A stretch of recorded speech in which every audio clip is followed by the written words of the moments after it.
வைர நெஞ்சம் வைர நெஞ்சம். என்ன ரெண்டு பேரும் ரெடி ஆயிட்டல, போலாமா? வயிறும் உடம்பு சரியில்லாதப்போ அந்த அபிராமி என்ன வேண்டிண்டேன், வயிறுத்து சீக்கிரமா குணப்படுத்தி நல்லபடியா எங்களண்ட கொண்டு வந்து சேர்த்துருன்னு.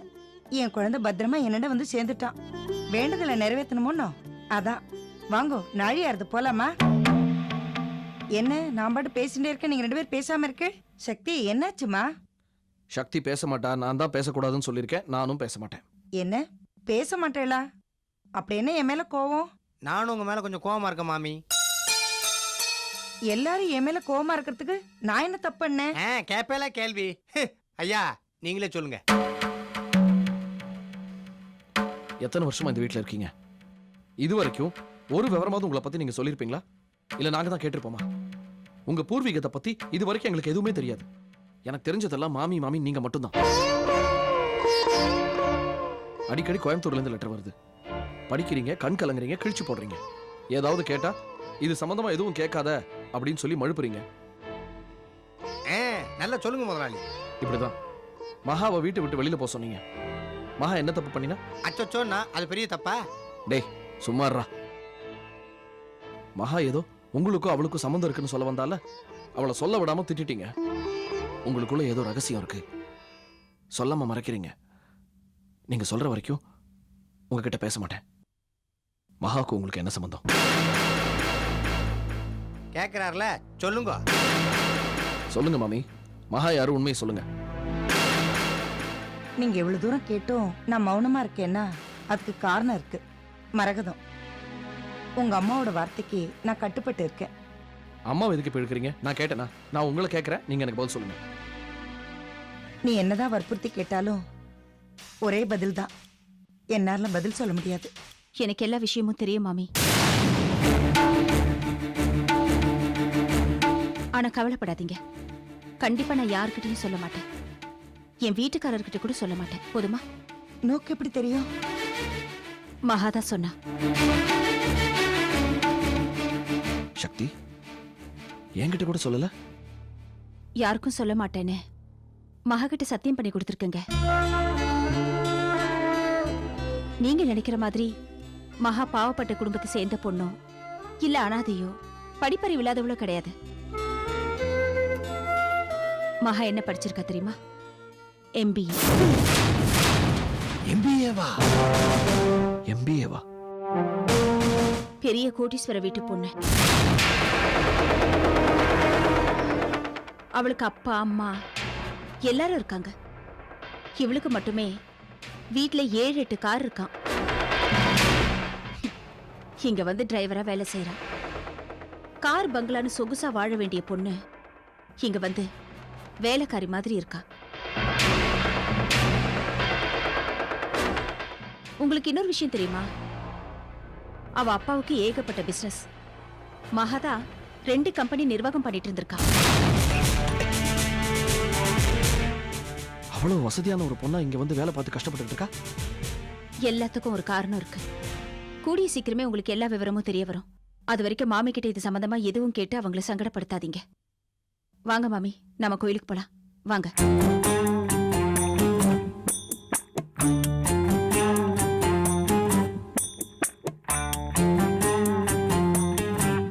மகா என்ன படிச்சிருக்கா தெரியுமா?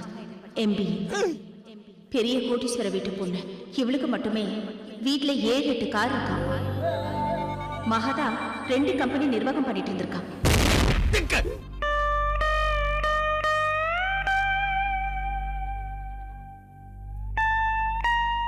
நெஞ்சே வெடிச்சிருச்சோன்னு நினைச்சேன். தகுதிக்கு மீறி ஆசைப்பட்டியாடா அண்ணாமலை. மகா எங்க, நான் எங்க? அவ ஒரு பெரிய கோட்டீஸ்வரி, நான் ஒரு சாதாரண சமையல்காரன். மகாவுடைய படிப்பு எங்க, என் படிப்பு எங்க? அவ MBA, இந்த அண்ணாமலை ஒரு எம்டி பையன். எந்த விதத்திலையும் அண்ணாமலைக்கும் அச்சச்சோ மகாலட்சுமிக்கும் பொருத்தமே இல்லையே. நான் ஒரு சாதாரண சமையல்காரன். மாடி விட்டு மகாவுக்கு ஆசைப்படலாமா? டிரைவருக்கும் சமையல்காரனுக்கும் கெமிஸ்ட்ரி ஒன்னா இருக்குன்னு நினைச்சேன். இப்படி கட்டாமனு கொஞ்சம் கூட நினைக்கவே இல்லை. எப்படி மகாக்கு என் மேல காதல் வரும்? வராது. மனசை மாத்திக்க முயற்சி பண்றான் அண்ணாமலை. மனசை மாத்திக்க முயற்சி பண்ண.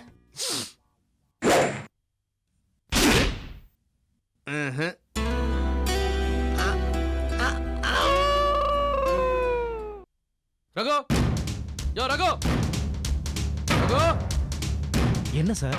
யோ என்ன சார் மோரன்ட்டு ஒரு வாரமா உன்னை தேடிட்டு இருக்கேன். வீட்டுக்கு வந்து பார்த்தா வீடு பூட்டி இருக்கு. எனக்கே அல்வா கொடுக்குறியா? அதெல்லாம் இல்ல சார்.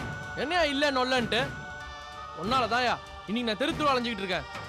உன்னை யார் அந்த கிரிக்கெட் அட்ரஸ் சக்தி கிட்ட சொல்ல சொன்னது? நானா சொல்ல சார். ஜூஸ்ல விஷம் கலந்துருக்கிறதா போய் சொல்லி என் வாயில இருந்து உண்மையை வர வச்சிட்டாங்க சார். உனக்கு அந்த சக்தி பத்தி தெரியாது. கிரிமினல் ராவா. உன் பயத்தை பயன்படுத்தி உண்மை எல்லாத்தையும் வாங்கிட்டா. நீ எல்லாத்தையும் உளறி கொட்டி என் நடுத்தர நிக்க வச்சிட்ட. எங்க அப்பா என்னை வீட்டை விட்டு வெளியே அமிச்சிட்டாரு. வசதி வாய்ப்போட வாழ்ந்துட்டு இருந்தனா நீ நடுத்தர நிக்கிறேன்னு அது காரணம் யாரு? எல்லாம் நீதாயா? உன்ன சார் சார் என்ன மன்னிச்சிருங்க சார். சார் முடியா ஏந்திரியா.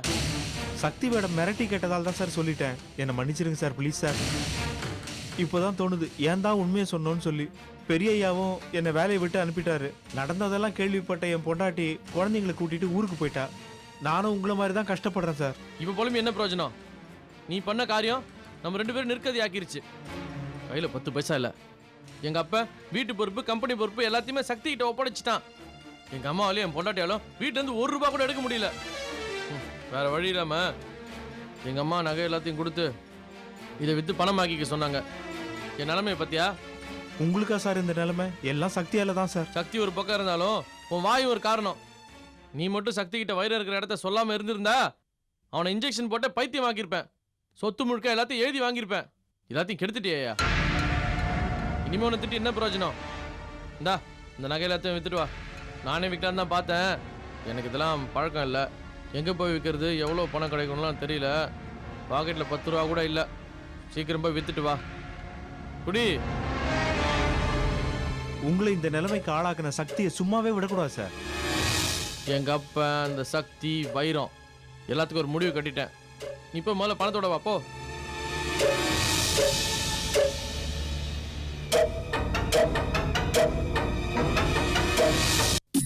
என்னடா இன்னும் ஃப்ளவரை காணோம்? என்னது ஃப்ளவரா? என் மலரை சொன்னேன்டா. ஓஹோ. மலரை பார்த்தா மட்டும் உடனே ஐ லவ் யூ சொல்லிடுவியா? சரிடா, இன்னைக்கு யாருக்கும் இல்லடா, எனக்காக கூட இல்லடா, உனக்காக, நம்ம நட்புக்காக மலர்கிட்ட இன்னைக்கு அவ காதுல ஐ லவ் யூ சொல்றேன். இங்க பாருடா, எங்களுக்காகலாம் நீ ஒன்றும் சொல்ல வேண்டாம். முதல்ல உனக்காக சொல்லு. இன்னைக்கு மலர் வந்த உடனே அவகிட்ட போய் டைரக்டா என் காதல சொல்லிடுறேன். இன்னைக்கு 2ல 1 தெரியணும். ஐ மீன் எஸ் ஆர் நோ. மலர் வரா, போய் பேசு போ. ஏன் பேசிட்டேனோ? என்னடா புலம்புற? இருடா, சும்மா ஒரு தைரியத்தை நான் வர வைக்க வேணாமா? நீ என்ன ஜல்லிக்கட்டுல மாடா பிடிக்க போற? தைரியத்தை வரவழைக்கிறதுக்கு போடா, போய் பேசு.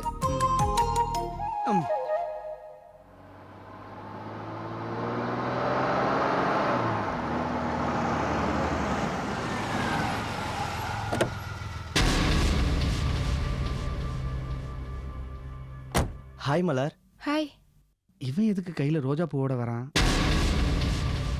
ஒண்ணுமே புரியலையே. இது உனக்கு தான் ஒரு சின்ன கிஃப்ட். தேங்க்யூ. என் ஃபேமிலி மெம்பர்ஸ்லாம் ஜாயின் பண்ணுற மாதிரி ஒரு கெட் டுகெதர் வச்சுருக்கேன். கண்டிப்பாக இந்த ஃபங்க்ஷன் நீ கலந்துக்கணும். உன்னை என் ஃபேமிலி மெம்பர்ஸ் எல்லார்கிட்டையும் இன்ட்ரடியூஸ் பண்ணணும். நான் காலேஜ்லேருந்து வேறு யாரையும் கூப்பிடல.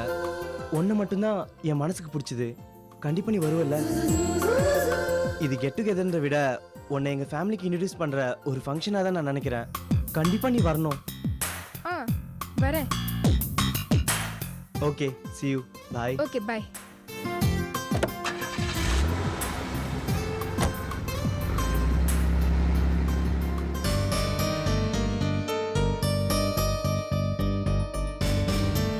என்னடா ஊத்திக்கிச்சா? நீ 1 நம்பர் ஃப்ராடு. விக்னேஷ் உண்மையிலேயே கோடீஸ்வரன். மலருக்கு அவனை தாண்டா பிடிக்கும். உன் பொய் பித்தலாட்டெல்லாம் ரொம்ப நாளைக்கு செல்லுபடி ஆகாது. டேய், நீ எனக்கு ஃப்ரெண்டா இல்ல விக்னேஷுக்கு ஃப்ரெண்டா? இரு, உன்னை வந்து கவனிச்சுக்கிறேன். இப்ப அக்கறை சூடு. ஹாய் மலர். ஹாய். உங்களுக்கெல்லாம் கிளாஸுக்கு லேட் ஆகல? வரேன் மலர். நீங்க போலாம். மலர் பின்னாடியே வருவா. எனக்கும் கிளாஸ்க்கு டைம் கிளாஸுக்கு போலாம். கொஞ்ச நேரத்துக்கு முன்னாடி ஒரு பெரிய கார்ல வந்து உங்ககிட்ட இந்த வெட்டி பந்தெல்லாம் பண்ணி ஏதோ பார்ட்டி கூட உன்னை கூப்பிட்டேன். அவன் பேர் என்ன? விக்னேஷ். நல்ல கேரக்டர். என்ன நல்ல கேரட் பீட்ரூட்னு. இப்ப நானும் நீ என்ன கோடீஸ்வரங்க இல்ல? ஆமா ஆமா. இப்படியா இருப்பாங்க பணக்காரங்கண்ணா? இப்ப என் டாட் கூட தான் பெரிய பிசினஸ் மேன் பணக்காரங்க.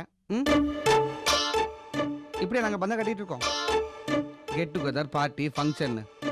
பணம் வந்தோடனே இவங்க கலாச்சாரத்தையே மாத்துறாங்க. நான் அப்படி கிடையாது மலர். எவ்வளோ பெரிய பிசினஸ் மேக்னட்டோட பிள்ளையா இருந்தாலும் கலாச்சாரத்தை அப்படியே கட்டி காப்பாத்துறவன்ல. ஆமா, உனக்கு அந்த விக்னேஷை பத்தி தெரியும்ல? அவன் என்ன மாதிரி நல்லவன் கிடையாது. இந்த மாதிரி டிஸ்கோ தேக்கு பாட்டி கிட்டுன்னு தினம் ஒரு பொண்ணோட சுத்திட்டு இருக்கிறவன்.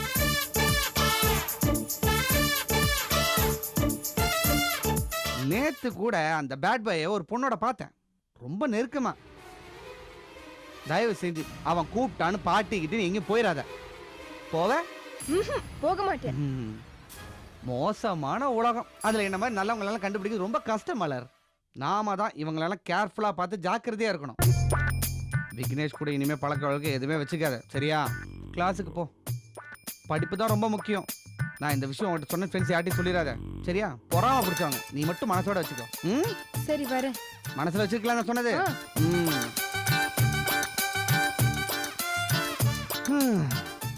ஒருத்தைய கஷ்டப்பட்டு உசார் பண்ண எவ்வளோ கஷ்டப்பட வேண்டியதா இருக்கு. இது எப்படி இருக்கு? ஏய், மலர் திரும்பி பார்க்குறா. நீங்க யாரும் அங்க பார்க்காத, கம்முன்னு கடை. பெரிய ஆளுதான். எங்க நான் விக்னேஷை லவ் பண்ணிடுவேன்னு சொல்லிட்டு போய் சொல்றாரு. நான் இவரை தான் லவ் பண்றேன்னு கூடிய சீக்கிரத்துல புரிய வைக்கிறேன்.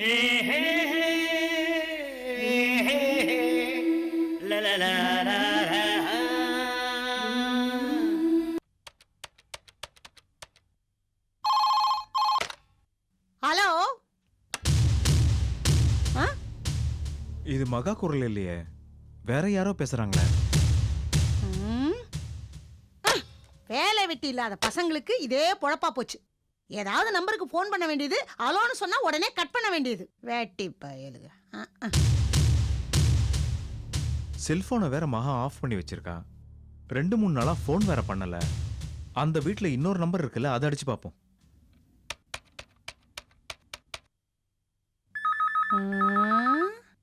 ஆஹா, டேய், இந்த நம்பரை விட்டுட்டு அந்த நம்பருக்கு ஃபோன் பண்றியா? இருடா, இரு, இந்த வர்றேன், இரு, இருடா, இந்த வர்றேன். ஹலோ ஹலோ, நான் ராஜாராம் பேசுறேங்க.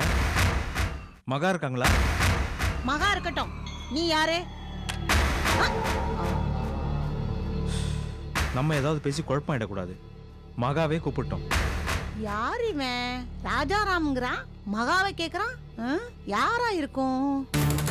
அன்னைக்கு இப்படிதான் மகா அவ பேக்ல இருந்து ஒரு செல்லு போன் எடுத்து பேசிட்டு இருந்தா. சேச்சே, நம்ம சொன்னா அதை யாரும் நம்ப மாட்டேங்கிறாங்களே. மகா யாரு, ராஜாராம் யாரு? ராஜாராம் யாரு, மகா யாரு? மகா ராஜாராம், ராஜாராம் மகா யாரு? ராஜாராம் மகா. இது எனக்கு தெரிஞ்ச. என்னடி போனை பார்த்து பேசிட்டு இருக்க? இல்லம்மா, மகா ராஜாராம் மகா. என்னடி உளர்ற? அம்மா, ராஜாராம்னு ஒருத்தன் ஃபோன் பண்ணான். அவன் மகாவை கேட்டான். நான் பதில் சொல்றதுக்குள்ள டக்குன்னு கட் பண்ணிட்டாமா. என்னடி சொல்ற? ராஜாராமா? ஆமாமா, இந்த அச்சச்சோ மகாலட்சுமி புரியாத புதிரா இருக்காமா. அன்னைக்கு நான் சொன்னப்ப நீங்க யாருமே நம்பல. அன்னைக்கு யார் கூடயோ செல்போன்ல பேசிக்கிட்டு இருந்தா. போன்ல பேசினது யார்? இதுதான் என் முதல் கேள்வி. என் ரெண்டாவது கேள்வி, பெரியய்யா அன்னைக்கு மகா கிட்ட தனியா பேசும்போது பெரிய படிச்சவளாட்டம் இங்கிலீஷ் பீஸெல்லாம் பேசினா. படிச்சவ எதுக்கு இங்கே வந்து டிரைவரா சேரணும்? அதுவும் கோயம்புத்தூர்ல இருந்து வந்திருக்கதா சொல்லி பெரியய்யா எதுக்காக அவளை வேலைக்கு சேர்க்கணும்? என்னுடைய மூணாவது கேள்வி, அன்னைக்கு மாமி காரணமே இல்லாம அச்சச்சோ மகாவை எதுக்காக வீட்டை விட்டு போக சொல்லணும்? மாமிக்கும் மகாவுக்கும் என்ன சம்பந்தம்? இப்ப பேசின ராஜாராம அச்சச்சோ மகாவுக்கு என்ன வேணும்? இந்த கேள்வியெல்லாம் என் மண்டக்குள்ள போட்டு தன்னால குடையுது. பாக்கியம். ஆமா பாப்பா, மகா யாருன்னு கண்டுபிடிக்கணும். அவ எதுக்காக இந்த வீட்டுக்குள்ள வந்திருக்கான்னு தெரியணும்ல. என்ன பாக்கியம் அது? இது இப்போ உனக்கு ரொம்ப முக்கியமா? இதெல்லாம் தெரியலனா உனக்கு என்ன மண்டைய வெடிச்சிடும்? இல்ல பாப்பா, எதுக்கும் ஜாக்கிரதையா இருந்தா தானே நல்லது. ஒரு ஜாக்கிரதையும் வேணாம். இந்த மெயின் ட்ராக்கே பல சிக்கல்ல போயிட்டு இருக்கு. இதுல சப் ட்ராக் வேற. முதல்ல அடுத்தவங்களை பத்தி ஆராய்ச்சி பண்றதை நிறுத்துறியா? என்ன பாப்பா நீயே இப்படி சொல்ற? பின்ன நானே அந்த சக்தியை என்ன பண்றது ஏது பண்றதுன்னு தெரியாம முழிச்சிட்டு இருக்கேன். இதுல நீ வேற மகானு. என் வீட்டுக்காரர் வீட்டுக்குள்ள வர முடியாம வெளிய இருந்து கஷ்டப்பட்டுட்டு இருக்காரு. இங்க அந்த சக்தியோட புருஷன் முன்னாடி ஷோல்டர் தூக்கிட்டு ரொம்ப கேன மாதிரி நடந்துட்டு இருந்தவன் இப்ப கம்பீரமா நடக்கிறான். பார்க்கும் போதே வயிறுலாம் அப்படியே எரியுது. 2 பேரும் ரொம்ப சந்தோஷமா இருக்காங்க. எனக்கு என் புருஷன் இந்த வீட்டுக்குள்ள வந்தாகணும். அதே சமயம் சக்தியும் வயிறும் இந்த வீட்டை விட்டு போகணும். இப்ப என் கவனம் எல்லாம் அதுலதான் இருக்கு. நீ தேவையில்லாம மகா ராஜாராம்னு ஏதாவது புலம்பிட்டு இருந்த அப்புறம் மர்டர் பண்ணிடுவேன். மர்டர்னா என்ன பாப்பா? இந்த ரூமுக்குள்ள அடைச்சு போட்டு சோறு தண்ணி இல்லாம பட்னி போடுறதா? அது ஹவுஸ் அரெஸ்ட். இது ஒரேடியா உன மேல அனுப்புறது. பாத்தியாடிய மருமகளை சக்தியை வீட்டை விட்டு அனுப்பாம விடமாட்டா. சும்மா இந்த மாதிரி சின்ன சின்ன பிரச்சனைக்கெல்லாம் குழம்பிட்டு இருக்காத. பாக்கியம், நீ சொன்னா யாரும் நம்ப மாட்டாங்க. நாளைக்கு இந்த மகா யாருன்னு தெரிஞ்ச உடனே, பிரச்சனை வந்த உடனே கூடி கூடி பேசி அவளை ஒழிக்கிறதுக்கு பிளான் பண்ணுவாங்க. அம்மா, யாரு இந்த ராஜாராம்?